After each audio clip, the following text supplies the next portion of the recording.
Ja daj, nemoj me sad snimat, idem na intervju za javno. Ajde, bok. Ja bi bila tužna da se mene baš niko nikad ne sjeti. Maja Šuput nije ni na nebu ni na zemlji. Ona ima dvije strane. Može biti baraba i djevojčica od 5 godina. No više je nježnija varijanta. Onako roskasto, ko curica. Operirala je grudi i oči. Voli svog psa, a u shopping vodi modnog mačka. Ni na nebu, ni na zemlji sam. Sva zadrhtim kad te ugledam. Naša mega popularna Seve Nacionale otišla iz ciganskog života glazbenika, kako je rekla, u kazalište. Da li naša Sevka diktira trendove? Ma nije trend, ne, ali znala sam da će to neko pomisliti. Nije trend, nego ako je musical, znači da žena mora pjevati, mora znati plesati, mora na neki način znati glumiti. Naravno da je lakše uzeti osobu koja je stalno na pozornici, jer je onda njoj već prvo nema ni tremu, pjeva zna, plesa zna, znači neke stvari su i meni kao osobi iz show biznisa puno lakše nego da sam se prvi put sastala s pozornicom. Znači ja sam osoba koja nema tremu, koja stalno radi pred publikom i meni bi to bilo zasigurno puno lakše nego nekom ko nije nikad pjevao pred ljudima. Maja je operirala oči jer nije vidjela. No to i dalje ne pomaže kod odabira boja. Međutim, to mi ovo s bojama ne pomaže, to nema veze s tim. Malo miješam nijanse, tako da uvijek uzmem nekog ko se to razumije, makar prijateljicu, ako ne neko kao stilist, da mi pomogne jer pitaj Boga kako se obuku. Koliko košta savjet stilista da te ne operu na telki? Pa ovisi vjerojatno kako za koga. Znači ja recimo sa Markom Grubićem radim već 5-6 godina. Naravno da mi imamo nekakvu drugčiju tarifu i kad radiš nekim puno onda to ide na nekoj drugčijoj bazi.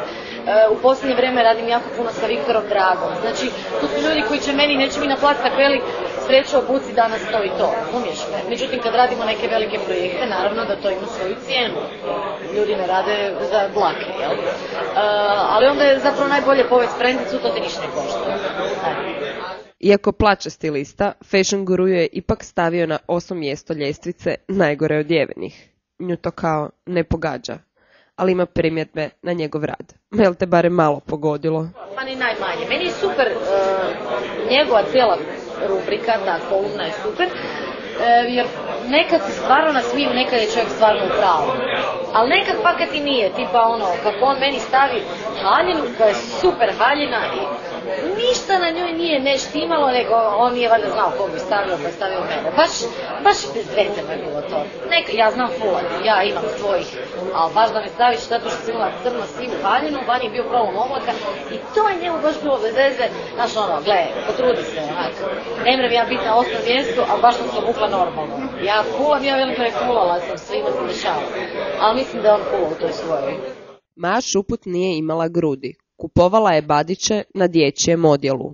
Iako ih je sada operirala, nije sretnija. Samo je zadovoljnija što više ne privlači pedofile. Što se moje operacije tiče, ja sam napravila te najmanje moguće grudi na svijetu i ja sam sad toliko sretnija da na plaži mi gledam ko klinka od 6,5 godina, jer već sam se bojala pedofila da će me slika. Bolje malo izgleda gola, to je to. Ali sretna sam bila isto i prije koliko sam i sad. Sad samo jedino gledaš kad staneš, pobučiš neku haljinu, pa stvarno izgleda to sve skupa malo bolje. Kakva si ti osoba? Ja mislim da ja imam dvije strane. Da ja mogu biti stvarno baraba i žena koja se stavlja i znam šta želim i znam se za to izboriti, a s druge strane ja znam biti doma i curica od 5 godina, razumiješ? Meni otići u Disneyland najviša moguća zabava, a s druge strane mogu biti divlja do bola. Imam te neke dvije strane i to onda isto taj balans očekujem kod muškarca. Kako izgledaju tvoja druženja s prijateljima? Oni znaju da su za naša druženja rezervirani nekakvi utorci, srijede, neki dani kad ja nisam na gaži i onda oni svi dođu kod mene, oni znaju moja je gajba, ali vi sve radite, ja sam ljena, ne bi se ja digla nekom čašu donijeti, meni ti se to ne da. I onda oni svi znaju da to kod mene je tako, onda imamo te kvazi čajanke, nekad se tu zarunda pa ostanemo do jutra, nekad klasično da učimo se svi u kreveti, gledamo film. Moje frendice super kuhaju, ja ne kuham, pa onda ovi kuhaju, pa kartamo Belu u to, ne znam, ko će drugi put kuhat, ko će oprat suđe i klasične zabave. Iako nije svetica, Maja je komentirala Moranu Matuzalem, koja je nedavno u medijima osvanula gola. U prvu ruku mislim da je to šok za svaku anonimnu osobu, a s druge strane ne vjerujem da je njoj to toliko strašno ako ona dovoljno veliki egzibicionist da se naslikava gola doma, što je uopće nam ništa protiv, mislim da čovjek doma može raditi apsolutno što mu je volja. Svi se mi doma i naslikavamo i radimo sve i svašta, mislim da se razumijemo, nisam ja baš sad, izašla iz samostana, iako niko nema moje fotografije i nikad se nisam, na to sam pazila cijeli život. Ali čim ti već imaš te malo sklonosti prema svom tijelu, tipa baš sam zgodna pa daj me slikaj, mislim da ti onda ne može toliko grozno i toliko teško pasiti.